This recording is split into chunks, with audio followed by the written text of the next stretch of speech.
vintage vehicle videos, the Ypsilanti issues. First we'll visit with Jack Miller at the Ypsilanti Automotive Heritage Collection and Miller Motors Hudson.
I'm Jack Miller and I'm the curator of the Ypsilanti Automotive Heritage Collection.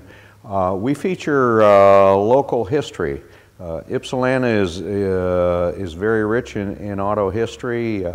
Ypsilanti was the home to Preston Tucker, who designed and built 51 ill-fated Tucker cars.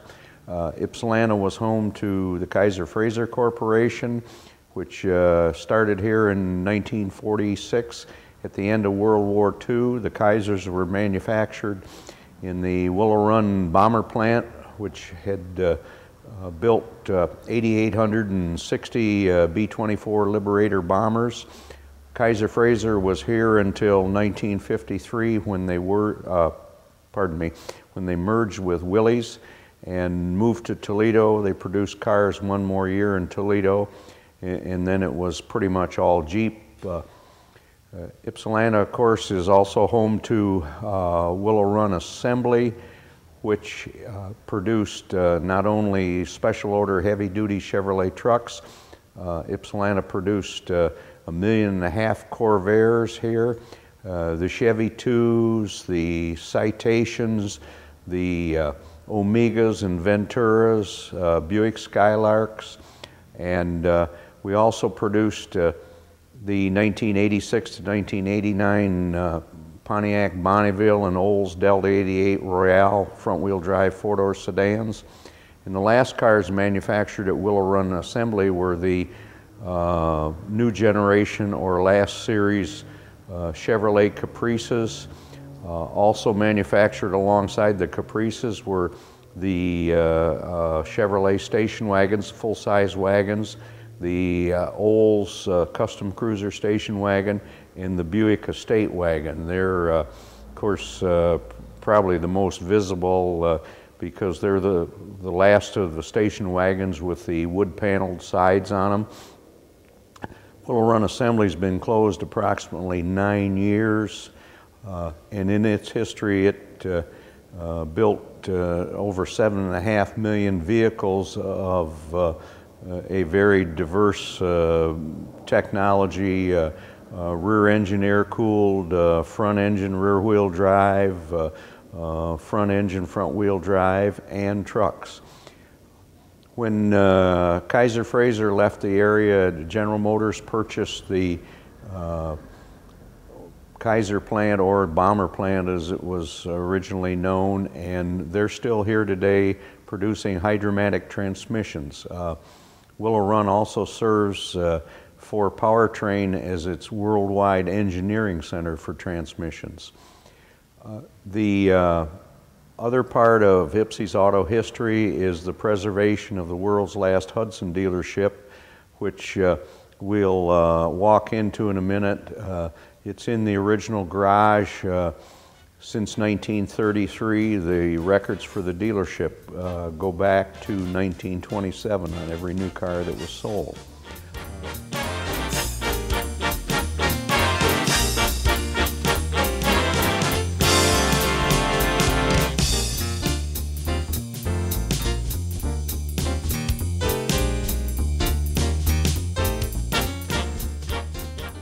This is a 1974 GTO manufactured at Willow Run Assembly. This was the last year of the GTO.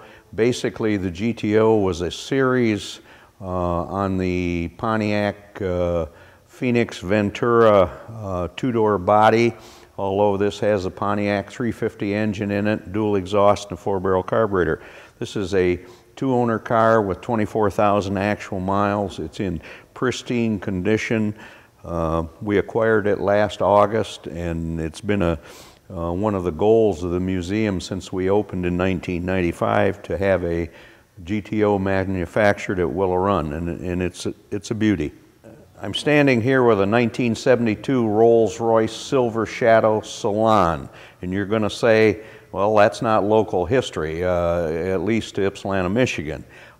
The ironic thing about Rolls-Royces, for over 43 years, General Motors Hydromatic Division, or Powertrain as it's known today, manufactured the transmissions for Rolls. They started in 1955 and ended production in 1998.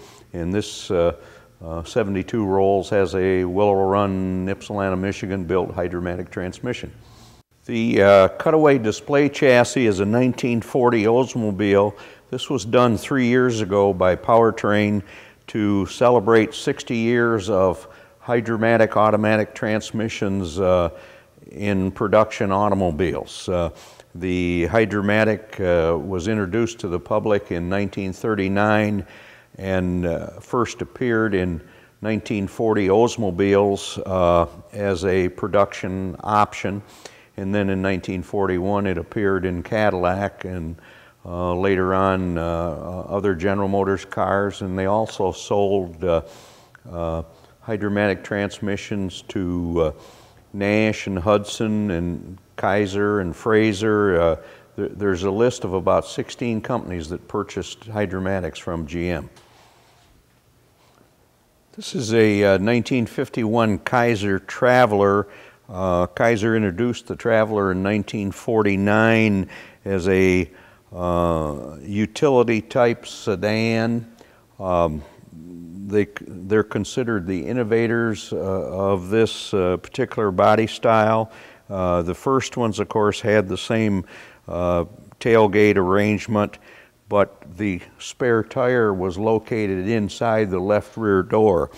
In the new Kaiser body, which appeared in 1951, the spare was under the trunk floor, so it actually gave a whole lot more room. And you had a vehicle with hauling capacity, which could serve as a four-door sedan on weekends or whenever the need arose.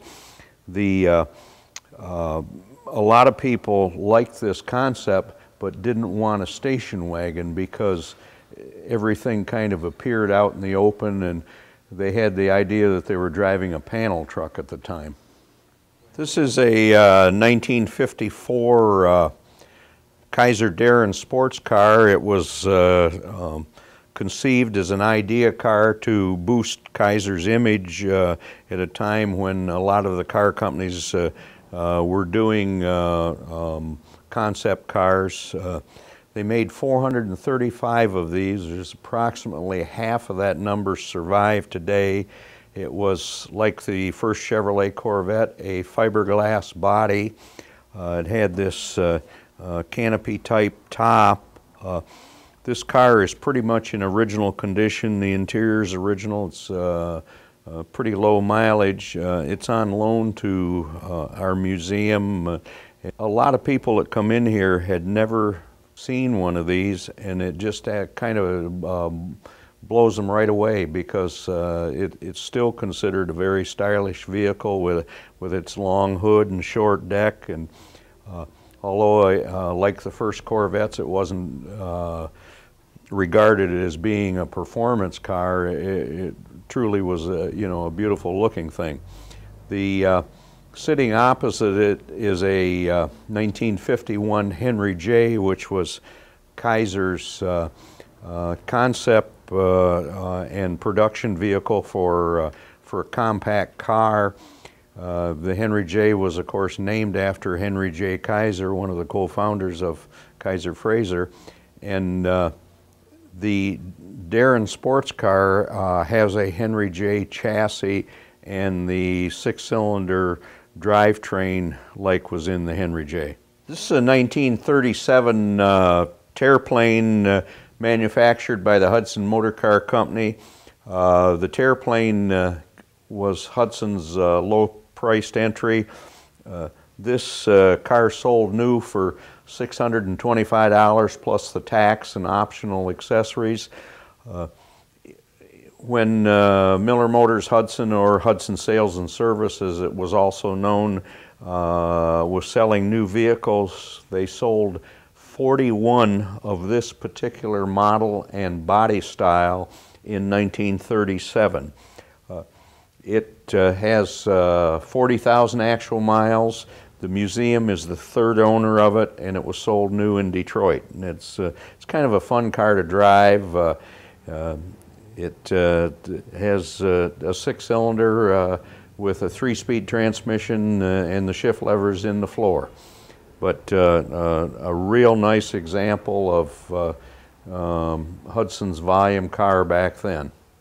This 1951 Hudson Hornet limousine belonged to the last president of the Hudson Motor Car Company, A.E. Barrett.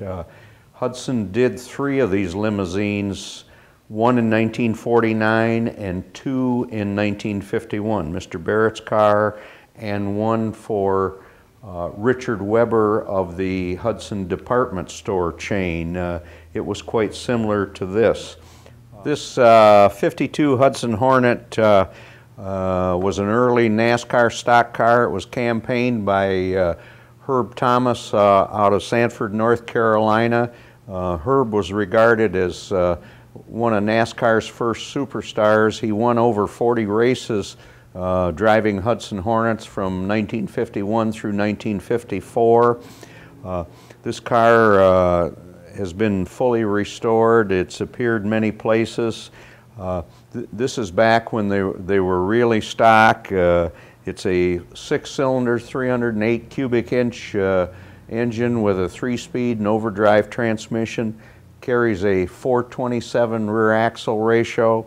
It has the optional Hudson dual carb setup called Twin H Power, and it'll still get out and carry the mail. Back then, the only super speedway was the Darlington, South Carolina track that was paved. That was 1 3/8 miles, still is 1 3/8 miles today.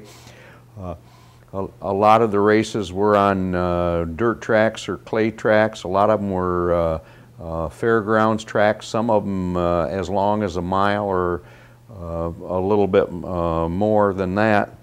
But it's a favorite because with the popularity of Winston Cup racing and NASCAR today, it just kind of fits right in.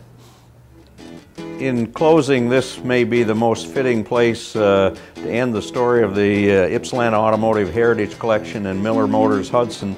This is the view that the competition had for 27 out of 32 races in 1952 of the Hudson Hornet, the back end. We're open 7 days a week, afternoons during the week, 1:30 to 5:30, all day Saturday, and Sundays noon to 5. We are closed on major holidays.